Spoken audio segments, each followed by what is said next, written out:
नमस्कार दोस्तों, let's study में आप सभी का स्वागत है। आज हम आपको ईवीएस में जो बचा हुआ था पिछली क्लास का वो पढ़ाएंगे और उससे संबंधित कुछ क्वेश्चन आंसर करवाएंगे।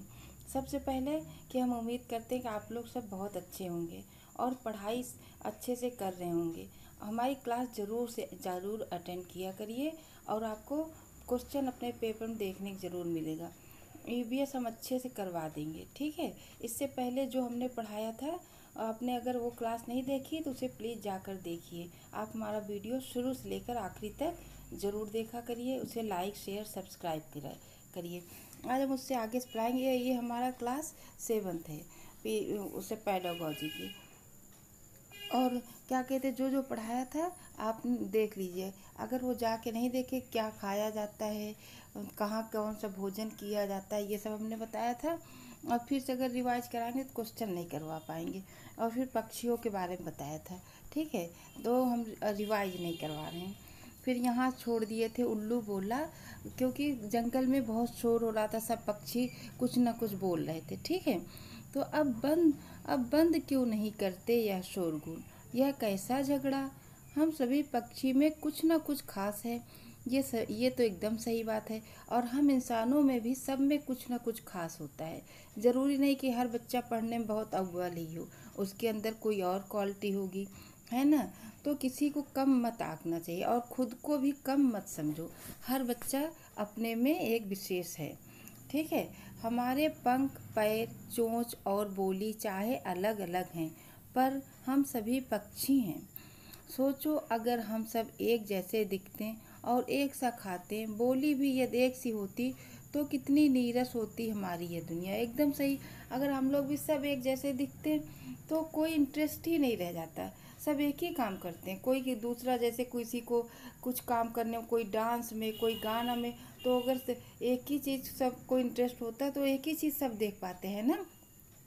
सबको अलग अलग चीज़ इंटरेस्ट है, इसीलिए तो दुनिया इतनी रंग बिरंगी लगती है।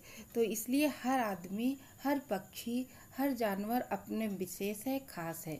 कभी किसी को कम मत समझिए। चलिए अब देखिए। अब बाहर जाकर देखो तुम्हें कितने पक्षी दिखते हैं। पेड़ पर ही नहीं, मैदान में, पानी में, पानी के आसपास और झाड़ियों में भी देखना। पक्षियों के नाम भरो और सही का निशान लगाओ। यदि नाम नहीं आता तो उनको पहचान कर ही उनकी कोई पहचान लिखो, ठीक है। बच्चे बाहर पक्षियों को देखेंगे तो कागज़ पर आसानी से पहचान कर पाएंगे। कविता को बढ़ाने के लिए बच्चों को पक्षियों के गुण पता होने से मदद मिलेगी, चाहे वे उनके नाम न भी जानते हों, ठीक है। कुछ लोग नाम नहीं जानते तो बताएंगे काँव काँव करके वो पक्षी बोलता है ना। अच्छा, उस पक्षी का चोंच लाल है तो आप उसको बताने में मदद कर सकते हैं कि वो कौन सा पक्षी है। वो तोता है, काँव काँव बोलता है जो कौवा है।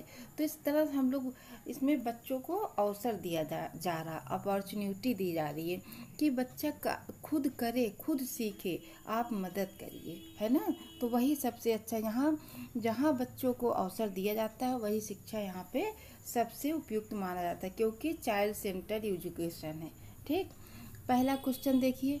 कोई पक्षी पेड़ की ऊंची डाल पर अपना घोंसला बनाता है। यह पक्षी हो सकता है, मैंने इसमें पढ़ाया था लेसन में। तो यह पक्षी कौन हो सकता है? शकरखोरा, कलचिड़ी, कौवा या पाखता। तो कौवा, कौवा जो है सबसे ऊंची डाल पर अपना घोंसला बनाता है। और कौवा के घोंसले में कौन अंडा देता है? कोयल। कोयल अपना घोंसला कभी नहीं बनाती, वह हमेशा कौवे के घोंसले में ही अंडा देती है। पूछा जाता है क्वेश्चन, कोयल कहाँ अंडा देती है? कौवे के घोंसले में। और कौवे को कब पता चलता है? जब उसके बच्चे बड़े हो जाते हैं, ठीक है। अब अगला क्वेश्चन देखिए। कुछ जानवर रात में जागते हैं। ये जानवर हर चीज को जिन रंगों में देखते हुए हैं, जो जानवर रात को जागते हैं किन दो रंगों में चीज़ों को देखते हैं? बैगनी और नीला, हरा और पीला, काला और सफ़ेद, लाल और संतरी। तो वो जानवर किस दो रंगों में देखते हैं? काला और सफ़ेद।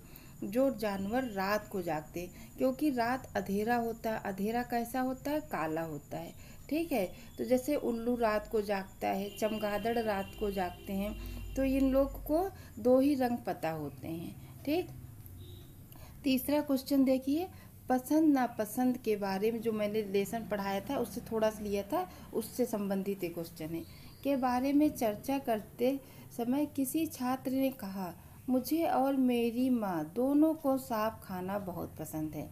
जब भी सांप खाने की इच्छा होती है हम पास के होटल में जाकर लिंग हू फेन खाते हैं। इस नाम को याद रखिएगा, उस खाने को क्या कहा जाता है? लिंग हू फेन। यह छात्र कहाँ का हो सकता है? तो यह छात्र कहाँ का हो सकता है? असम का, हांगकांग का, उड़ीसा का, अरुणाचल प्रदेश का।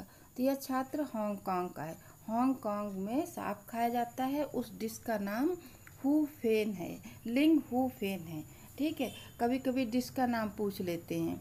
तो जो छात्र ये सांप खा रहा है वो कहाँ का रहने वाला है? वो छात्र हांगकांग का रहने वाला है। ठीक है, वह का हांगकांग से संबंध रखता है क्योंकि लिंग हू फेन सांप से बनने वाला हांगकांग का प्रमुख भोज्य पदार्थ है। इसको बहुत अच्छे से याद रखिएगा। अगला देखिए, चौथा प्रश्न, कुछ पक्षी जो हैं कुछ पक्षी तो हमारी तुलना में 4 गुना अधिक दूरी तक देख सकते हैं। ये पक्षी हैं, हमने बताया था 4 गुना अधिक। तो वो ऐसे उसमें दिया हुआ, आप इसको बाज, कबूतर, तोता या चील, बाज, गिद्ध, फायदा, कौवा, मोर, कौवा, चील, बुलबुल। तो चील, बाज, गिद्ध ये मनुष्य से 4 गुना ज़्यादा देख सकते हैं। हमारी तुलना में अधिक दूर, 4 गुना दूर तक देख सकने वाले पक्षी हैं चील, बाज, गिद्ध और चील। इनमें काली चील, ब्राह्मणी या खैरी चील, ऑल बिल्ड चील आदि या लगभग 2 फुट लंबी चिड़ियाँ होती हैं। बाज एक शिकारी पक्षी है। ठीक है, तो ये 3 इनको बहुत अच्छे से याद रखिएगा, चील जो है और बाज, गिद्ध। ठीक। अगला देखिए, निम्नलिखित पक्षियों में कौन काफ़ी हद तक अपनी गर्दन को पीछे घुमा सकता है? तो जो कौन सा पक्षी है जो अपनी गर्दन को काफ़ी हद तक पीछे घुमा सकता है? उल्लू, कौवा, कोयल, मैना।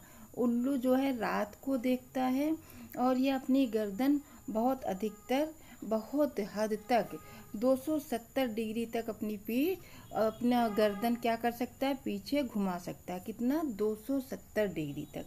उल्लू। कौवा जो है सबसे ऊंचे डाल पर अपना घोंसला बनाता है। कोयल कौवे के घोंसले मंडा देखती है और मैना जो है झटके से अपनी गर्दन आगे पीछे करती है। ये सब क्वेश्चन पूछे जाते हैं, तो आप ध्यान से सुनिए और इसको याद कर लीजिएगा। 1-2 बार पढ़िए, याद करने की भी ज़रूरत नहीं। पक्षी अपनी गर्दन बहुत अधिक तक हिलाते हैं। इसका कारण गर्दन, यहाँ थोड़ा मिस्टेक हो गया है, गर्दन बहुत अधिक तक आगे पीछे हिलाते, इसका कारण क्या है? उनके कान पंखों से ढके होते हैं, उड़ सकते हैं। पक्षियों की आँख की पुतली घूम नहीं सकती, पक्षियों की आँख छोटी होती है। पक्षियों की आँख की पुतली घूम नहीं सकती क्योंकि वो पुतली उनकी क्या होती है? स्थिर होती, स्टेब्लिश होती है, तो वो घूमती नहीं है। इसलिए उन्हें कोई भी चीज़ देखने के लिए अपनी गर्दन को इधर उधर घुमाते रहना पड़ता है। कभी कभी ये पूछ लेते हैं कि आप पक्षियों का अवलोकन करिए कि देखिए पक्षी अपनी गर्दन कितना हिला रहे हैं, हाँ, और इसका कारण क्या है, ऐसे भी दे देता है क्वेश्चन। तो पक्षियों की पुतली क्या होती है? वो स्थिर नहीं रह स्थिर क्या रहती है? स्थिर रहती है, इसलिए उन्हें अपने गर्दन जो है आगे पीछे घुमाते रहना पड़ता है। बगुला भैंस पर बैठता है क्योंकि बगुला तथा भैंस में सहजीवी का संबंध है। बगुला मनोरंजन के लिए भैंस पर बैठता है। बगुला जो है भैंस को एक स्थान से दूसरे स्थान तक आने जाने में मदद करता है। बगुला भैंस को डराना चाहता है? बिल्कुल नहीं, बगुला तथा भैंस में सहजीवी का संबंध है। क्यों? क्योंकि जो भैंस पर इंसेक्ट, जो कीड़ा लगा रहता है, उसे बगुला खाता है और इससे भैंस को भी उस इंसेक्ट से मुक्ति मिलती है और उसका बगुला का भी पेट भर जाता है। ये सहजीवी संबंध होता है क्योंकि दोनों को फायदा हो रहा है। बगुला को पेट भर रहा है और कीड़े से किसको मुक्ति मिल रही है? भैंस को। टैपियोका कहाँ का फल है जो उबालकर खाया जाता है? केरला, असम, कश्मीर, नागपुर। नागपुर में जो दाल बनती है उसमें चीनी डालकर खाया जाता है, याद रखिएगा, क्वेश्चन पूछा जाता है। नागपुर में दाल में चीनी डालकर खाया जाता है। और टैपियोका केरला का फल है जो ज़मीन के अंदर उगता है और उसे उबालकर खाया जाता है। ठीक है, तो आज के लिए इतना ही। अगली वीडियो में हम फिर मिलेंगे। धन्यवाद।